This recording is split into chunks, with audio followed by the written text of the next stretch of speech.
Khilji dynasty. तो अब हम देखते हैं खिलजी डायनास्टी के बारे में, जिन्होंने ईस्वी सन 1290 से लेकर 1320 तक दिल्ली सल्तनत पे शासन किया था। The rule of Khilji dynasty started with the ruler Jalaluddin. तो जैसा कि हमने पहले आपको बताया था कि जो स्लेव डायनास्टी में बलबन के बाद जो कमजोर शासक हुए, क्योंकि उस समय पर सुल्तान इतने ताकतवर नहीं हुआ करते थे, उनकी हत्या करके जलालुद्दीन खिलजी, जो कि पहले पंजाब का गवर्नर हुआ करता था, उसने दिल्ली सल्तनत की सत्ता अपने हाथ में ले ली थी। तो इस तरह से जलालुद्दीन खिलजी से खिलजी वंश के शासन की शुरुआत हुई। After 6 years rule of Jalaluddin, ambitious sultan Alauddin Khilji came to the throne of Delhi. तो जलालुद्दीन खिलजी, जो कि खिलजी वंश के पहले सुल्तान बने थे, उनका शासन सिर्फ 6 सालों तक रहा, क्योंकि जब ये सुल्तान बने थे तब ये ऑलरेडी 70 ईयर्स के आसपास के थे। तो 6 साल बाद जब वो 76 ईयर्स के हुए, तो उनके जो भतीजे थे, अलाउद्दीन खिलजी जलालुद्दीन खिलजी का भतीजा हुआ करता था, यानी कि जलालुद्दीन खिलजी के भाई का बेटा था। तो उस तरह से अलाउद्दीन खिलजी के लिए जलालुद्दीन उनके चाचा हुआ करते थे। पर बाद में अलाउद्दीन खिलजी ने ही जलालुद्दीन खिलजी की हत्या भी कर दी थी, क्योंकि ये बहुत एम्बिशियस था, बहुत महत्वाकांक्षी था। इसीलिए इसने जलालुद्दीन की मृत्यु का इंतजार नहीं किया और उसने अपनी चाचा की हत्या कर दी, जो कि सुल्तान थे। और इस तरह से अलाउद्दीन खिलजी, जो कि उनका दामाद भी हुआ करता था, वो अब दिल्ली सल्तनत का सुल्तान बन जाता है। और अलाउद्दीन खिलजी के बारे में बात करें तो ये बहुत ज्यादा महत्वाकांक्षी था। ये बहुत सारे प्रदेश जीतना चाहता था। ये खुद को सिकंदर ए सानी कहता था, यानी कि खुद को दूसरा सिकंदर कहता था, क्योंकि इसका सपना था कि सिकंदर की तरह ये भी एक दिन दुनिया के कई सारे प्रदेश जीत लेगा। इसीलिए ये जो आप खिलजी डायनास्टी का 30 सालों का शासन देखते हैं, 1290 से लेकर 1320 तक, इसमें जलालुद्दीन का शासन 6 सालों के लिए रहा। उसके बाद 20 सालों तक अलाउद्दीन खिलजी का अकेले का शासन रहता है। तो इस डायनेस्टी में मेन यही दो रूलर्स हुए, क्योंकि इन दोनों का शासन मिलाकर 26 सालों का हो जाता है। तो जो बाकी के 4 साल रहे, तब उतने ताकतवर सुल्तान बाद में नहीं हुआ करते थे। He expanded his empire by conquering north India, Gujarat and south India. तो पहले जो दिल्ली सल्तनत पे स्लेव डायनास्टी का शासन था, उस समय पर आप देखो तो उनका जो मेनली जितना भी किंगडम था, वो सिंधु नदी के आसपास पंजाब के एरिया से लेकर जो गंगा यमुना का दोआब है, तो दिल्ली के आसपास के क्षेत्र में ही फैला हुआ था। जबकि अलाउद्दीन खिलजी इंडिया में और ज्यादा प्रदेश जीतना चाहता था, इसीलिए इसने अपने सेनापतियों को चारों दिशाओं में भेजा था और इसके सेनापतियों ने इसको कई सारे प्रदेश जीत कर दिए थे, जिसमें कि बहुत इंपॉर्टेंट प्लेसेस है, जैसे कि नॉर्थ इंडिया में कई सारे जो एरियाज थे वो उन्होंने जीत लिए थे। उसके अलावा अलाउद्दीन खिलजी के समय की जो बहुत बड़ी जीत हम कह सकते हैं, वो थी गुजरात की जीत। क्योंकि इल्तुतमिश अपने समय में उसने काफी सारे प्रयास किए थे गुजरात जीतने के, क्योंकि गुजरात स्ट्रेटेजिकली भी काफी ज्यादा इंपॉर्टेंट प्रदेश है, क्योंकि वो समंदर के किनारे है, तो विदेशों से यहाँ से काफी ज्यादा व्यापार भी हो सकता था। तो गुजरात तक पहुंचने के लिए सबसे पहले अलाउद्दीन खिलजी ने जो राजस्थान में मेवाड़ और रणथंभौर के आसपास के जो प्रदेश थे वो जीते थे, और उसके बाद इसने गुजरात पर भी जीत हासिल की थी। उसके अलावा जो साउथ इंडिया का रीजन है, वहां तक इसने अपना साम्राज्य विस्तार किया था।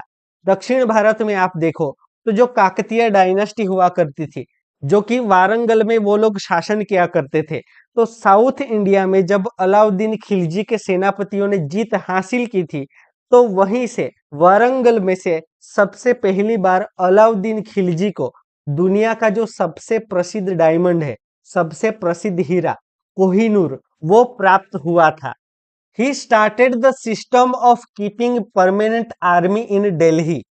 तो अलाउद्दीन खिलजी दिल्ली का पहला ऐसा शासक बना था जो कि अपने राज्य में, अपनी जो राजधानी थी दिल्ली, वहां पर स्थायी सेना रखने की उसने शुरुआत की थी, यानी कि एक परमानेंट आर्मी वो अपने पास रखा करता था। क्योंकि इसके पहले कैसा था, जैसा कि आप बाद में स्टेट एडमिनिस्ट्रेशन में पढ़ेंगे कि जो काफी सारे इक्तास में इन लोगों ने जो इनके जो इक्तादार थे उन लोगों को शासन सौंपा हुआ था।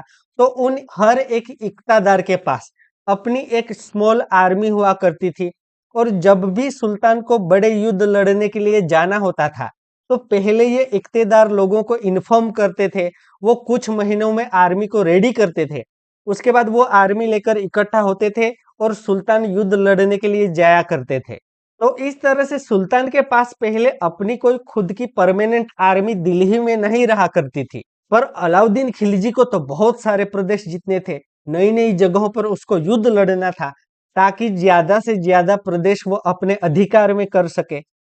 तो इसके लिए वो इतना ज्यादा वेट तो नहीं कर सकता था कि वो इन्फॉर्म करे इक्तेदार लोगों को और वो कुछ महीनों में सेना इकट्ठी करके भेजे।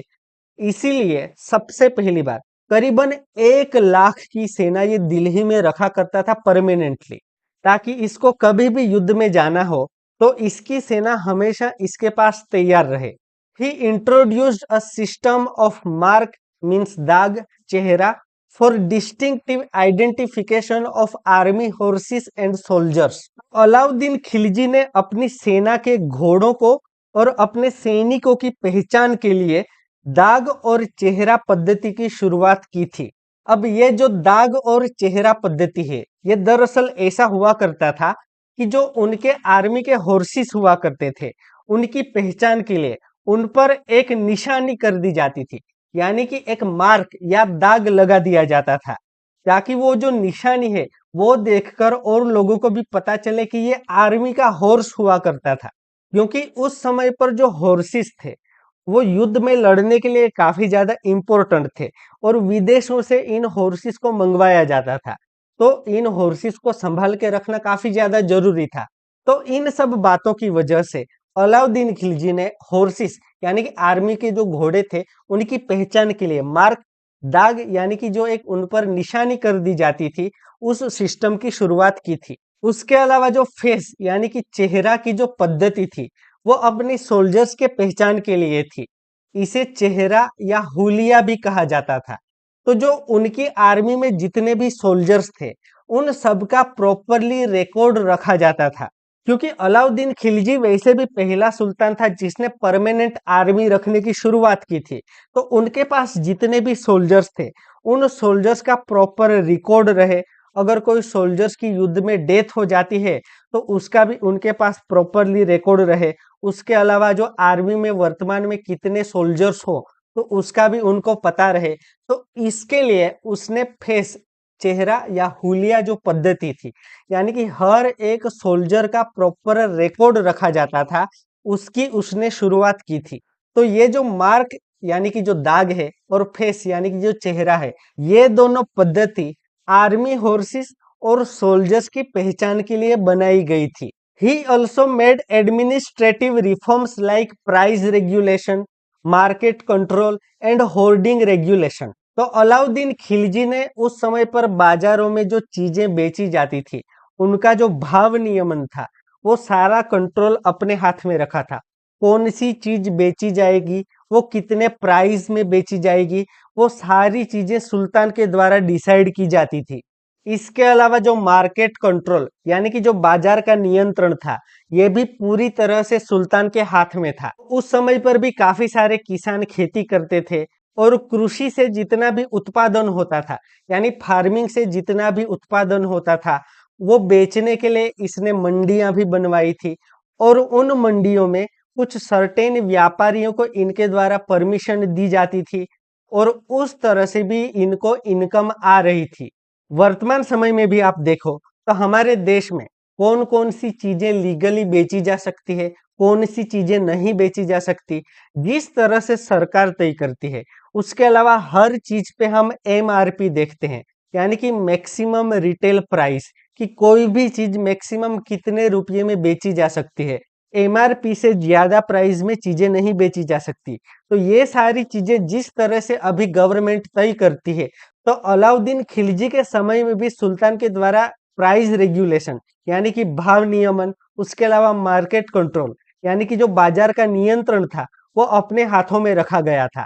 उसके अलावा उसने होर्डिंग रेगुलेशंस भी कंट्रोल किया था, यानी कि जो कुछ व्यापारियों के द्वारा संग्रहखोरी की जाती थी उस पर भी इन्होंने नियंत्रण लगाया था। कि कई बार क्या होता है, अगर कुछ व्यापारियों को पता चल जाए कि इस साल मान लो किसी कृषि उत्पाद की उत्पादन इतना ज्यादा नहीं हुआ है, तो इस तरह से संग्रहखोरी की वजह से कई बार हमें मार्केट में जो हाई प्राइसेस होती है वो पे करनी पड़ती है और हमें इन्फ्लेशन यानी कि काफी ज्यादा महंगाई देखने को मिलती है। तो अलाउद्दीन खिलजी ने इन सारी बातों का ध्यान रखते हुए इन सारी चीजों पर नियंत्रण लगाया था और सबके लिए नियम कानून बनाए थे। After the death of Alauddin Khilji the state was in turmoil. और अलाउद्दीन खिलजी के मृत्यु के बाद पूरे राज्य में फिर से कई समय तक अराजकता का वातावरण बना रहा, यानी कि काफी ज्यादा अव्यवस्था फैल गई थी। ये हर बार होता है जब भी एक ताकतवर सुल्तान की मृत्यु होती है, तो उसके बाद जब कमजोर शासक आते हैं तो किसी एक व्यक्ति के हाथ में पूरी सत्ता ना होने की वजह से राज्य में काफी ज्यादा अव्यवस्था देखने को मिलती है। तो अलाउद्दीन खिलजी के मृत्यु के बाद भी पूरे राज्य में काफी ज्यादा अराजकता, काफी ज्यादा भारी मात्रा में अव्यवस्था फैल जाती है। Ghiyasuddin Tughlaq was the one who ended the Khilji dynasty and started the Tughlaq rule from the throne of Delhi. तो अलाउद्दीन खिलजी के डेथ के बाद एक समय पर इनके जो सेनापति थे उन लोगों ने सत्ता संभालने की कोशिश की। उसके अलावा अलाउद्दीन खिलजी का जो 18 साल का एक बेटा था उसने भी कुछ समय तक सत्ता संभाली थी, लेकिन उसकी भी हत्या कर दी गई थी।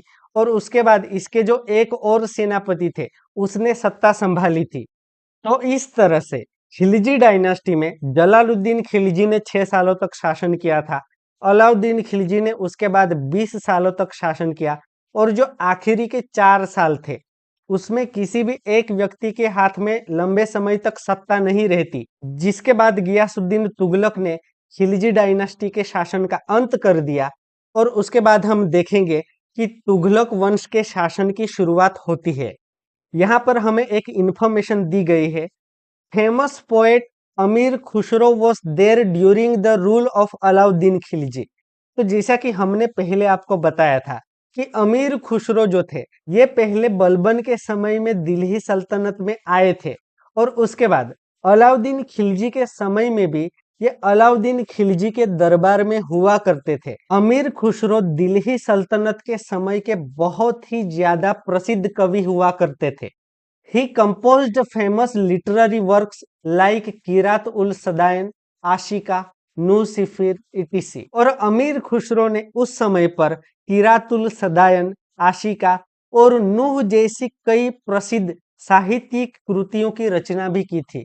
तो इन्होंने काफी सारे लिटरेरी वर्क्स भी उस समय पर कंपोज किए थे जो कि अलाउद्दीन खिलजी के दरबार में हुआ करते थे। तो इस तरह से खिलजी डायनेस्टी में अलाउद्दीन खिलजी ने अपने शासन में काफी ज्यादा राज्य विस्तार किया था। और इसके बाद खिलजी वंश के शासन के अंत के बाद आगे हम देखेंगे तुगलक वंश के दिल्ली सल्तनत पे शासन के बारे में।